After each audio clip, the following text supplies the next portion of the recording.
started spending time in the luxury life.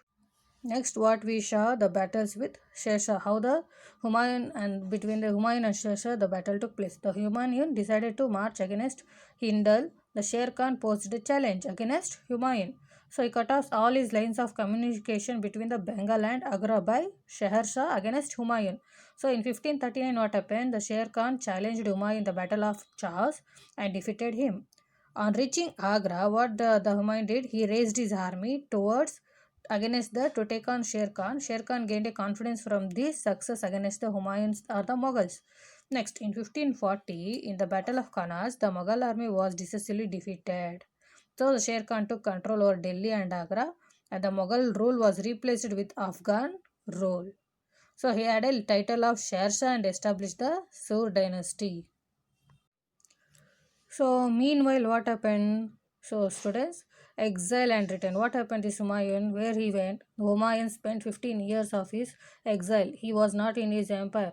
He ran away to Persia and took the help of Tamash I, and he captured Kabul and Kandahar, that is Tashmar I. So Humayun did not try to recover Delhi and Agra because of the Sher Shah, because of Sher Shah. So when the Sher Shah was died, he came back to his empire and he established the Mughal Empire in 1555. And he died accidentally fall from his library from the stairs of his library in 1556. Now we'll see about Sher Shah Suri. So how did he? What is the? Who was he? He was a son of small landholder in Sasaram, Bihar. So students, this original name was Farid Khan. Is it? So how did he got his name Sher Khan? Because after killing a tiger in single-handedly, he got the name of Sher Khan. Is it? Next, he learned all the administrative strategies who share this Sher Shah Suri during the time of whom Babur rule.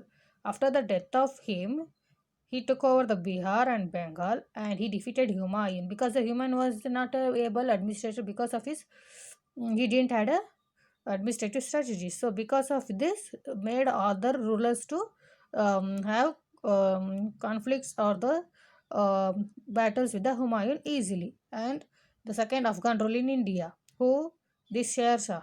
Then he conquered Malwa, Gwalior, Rajputana. Rajputana is Rajasthan. Next, administration. How was the administration during the rule of Sher Shah Suri? Within a short period of time, he expanded his territory that we all know, as he was a brave warrior. He is known to build a network of roads. Sadak-i-Azam are known as Grand Trunk Road. And he also issued coins. What type of coins? Gold coins as mohars, silver coins as rupiah, copper coins as dam. So, children, how was the revenue system under Shesha Suri? He had a system of land assessment, that is, valuing the land. How all the cultivable lands were measured and categorized into three. What are they? Good, average, and poor. So, on this basis for fertility, one third of the produce was fixed as a rate of revenue to the kings. Then peasants, the farmers could not pay the taxes, could pay in the either form of cash or the goods which they have produced. The produce. So during famines, droughts, and floods, the shares are exempted. They did not to pay the taxes during the famines and floods. This is how he used to collect the taxes from the farmers. Next ruler who comes into the picture, that is Akbar. That is 1556 to 1605. So Humayun was the father of Akbar. So when he ascended the throne, that is Akbar, he was just how many years? 13 years old. And he took the whose guidance his regent Bairam Khan. So Akbar's coronation took at Kalanur, Punjab. Coronation means when he ascended the throne, he took over the throne when he became the ruler king in 1556. So, students, the Akbar rule was filled with the challenge. Why? Like Afghans and Adil Shah, because of the nephew of Sher Shah, who wanted to re-establish their Afghan rule in Delhi. Himu, the chief minister of Adil Shah, captured Delhi and declared himself emperor in 1556. Is it? Another historical battle was fought at Panipat. Himu was defeated and killed in the second battle of Panipat. Next, how was the role of Akbar's? we can see how the Akbar ruled about his administration. It was written by a chronicle called Abdul Fazal, called Akbarnama, and Akbarnama is divided into three volumes. First volume says about his ancestors, Akbar's ancestors, and they all his family members.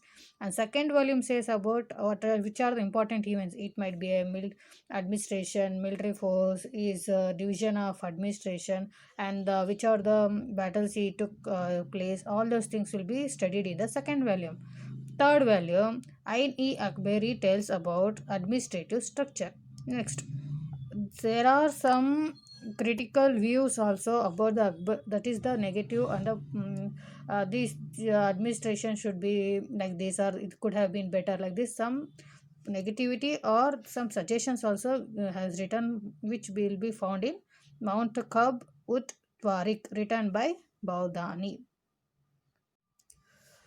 So, children, in today's class, we studied what are all the points.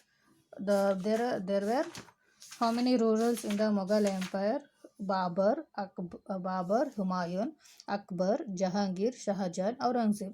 But since it's a big chapter, we will be studying the highlights of this chapter in two class. So in tomorrow's class, we will be studying about Babur, Humayun, next Sher Shah and Akbar. About these four members and what they did and what are their highlights. So in the next class we will be studying the further, that is territorial expansion of Akbar, then how administration of central India, conflicts, then Jahangir, Aurangzeb, and how the provisional administration was ruled, revenue system, Bansari system. All these things will be studying in the next coming classes. So we will be going to revise the important highlights of this chapter now in the tomorrow's class. So please go through the chapter, and today we will you please go through this, and tomorrow I am going to ask questions related to this chapter. Thank you.